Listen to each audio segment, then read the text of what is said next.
ఏమయ్యా 3 రోజుల నుంచి ఫోన్ చేస్తుంటే లేపంట ఏమైందా? ఏం మాట్లాడవేంటి? ఆయనేం మాట్లాడతాడు, ఆయనేం చెప్తాడు. ఉన్న పైసలన్నీ ఊరు పంపేయమంటే పంపిస్తాడు. ఆయన వీళ్ళు వచ్చిన సంగతి నాకనే తెలుస్తా సార్. ఫోన్ అన్నా చేయాలి కదా వీళ్ళు. మస్తు సార్లు ఫోన్ చేసినాం, చేస్తే మాకు తెలియదా సార్ వీళ్ళ మాటలు గాని? ఎన్నిసార్లు ఫోన్ చేసినా ఫోన్ ఎక్కలేదు సార్. ఏమయ్యా నిన్నడితే మీ ఆవిడ సమాధానం చెప్తుంది, నువ్వేం చెప్పవా? అవేం చెప్తాదే సార్, నాకేం తెలియదు సార్. అయినా వచ్చిన వాళ్ళు మాకు కాల్ చేయాలి గాని మా మీద కేసులు పెడితే మేమెందుకు తీసుకుపోతాం సార్? వాళ్ళు మీ మీద కేసు పెట్టారమ్మా. ఏమన్నా పెట్టుకోండి సార్, మా మాట అంతే. అయినా హైదరాబాద్ కు వచ్చి మేము అంతకన్నా ఎక్కువ కష్టాలు పడ్డాం. 4 రోజులు బస్సులు ఉండలేరా? మీరేంటి ఇంకా చూస్తున్నారు? రండి వెళ్దాం. రారా నానిగా.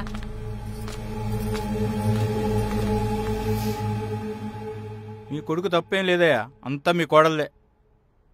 మరి ఇప్పుడు ఏం చేద్దాం లాయర్ గారు? సార్, చట్టంలో ఏ తల్లిదండ్రులైనా చూడని ఏ కొడుకైనా 10 సంవత్సరాల కారాగార శిక్ష, నాన్ బెయిలబుల్ కాగ్జినబుల్ అంటారు. అలాగే ఏ కోడలైనా అత్తమామను చూడని వాళ్ళకి 3 సంవత్సరాల కారాగార శిక్ష విధించడం జరుగుతుంది. సో ఇలాంటి మరుగున పడిపోతున్నాయి. ఇలాంటి మనం ముందుకు తీసుకొస్తే వీళ్లకు కఠినమైనటువంటి శిక్షలు విధించబడతాయి. సో ఈ చట్టం ప్రకారంగా మనం వెళ్దామంటాం సార్. సరే, అలా అయితే కొన్ని రోజులు చూద్దాం. ఓకే, మీకు ఇన్ఫార్మ్ చేస్తాం మేడం. Okay sir. ఓకే అండి, థ్యాంక్ యూ సార్.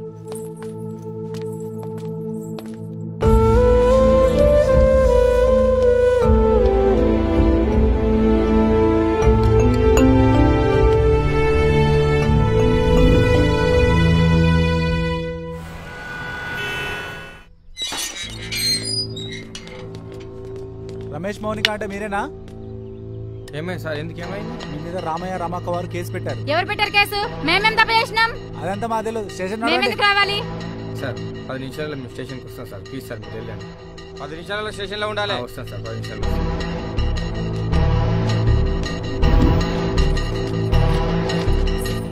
వీళ్ళ దగ్గర సంతకాలు తీసుకుని కోర్టుకు పంపించు, అప్పుడు అర్థమవుతుంది వీళ్ళకి. అమ్మ సంతకం పెట్టు. Sir sir sir sir sir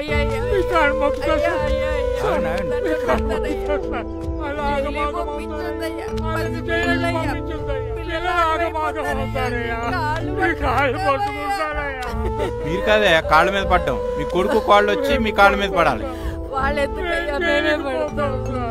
చూసావా రమేష్, ఇంకా మీ అమ్మా నాన్న నీ గురించి నీ పిల్లల గురించి ఆలోచిస్తున్నారు.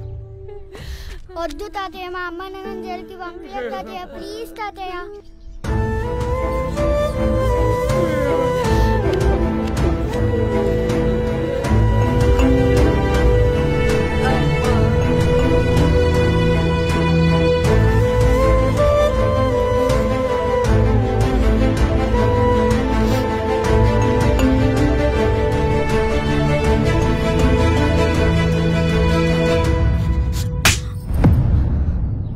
నువ్వు చేయట ఇదంతా.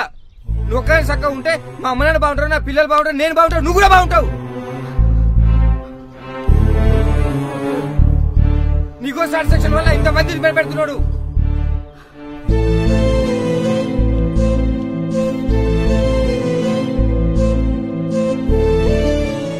చూడమ్మా, కష్టం వచ్చిన ప్రతి ఒక్కరికి వాళ్ళ వాళ్ళ తల్లిదండ్రులే గుర్తుకొస్తారు. నీకు నీ తండ్రి ఎలా గుర్తొస్తాడో నాకు నా తండ్రి గుర్తుకొస్తాడు. అలానే వేరే వేరే వాళ్ళకి వాళ్ళ వాళ్ళ తల్లిదండ్రులే గుర్తుకొస్తారు. అలాంటి తల్లిదండ్రులకే కష్టం వస్తే వాళ్ళకి తల్లిదండ్రులే మనమే కదా.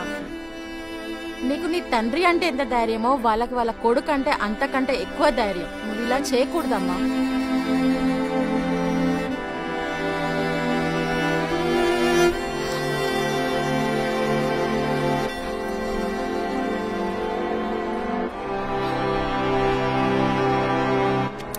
పెట్టండి.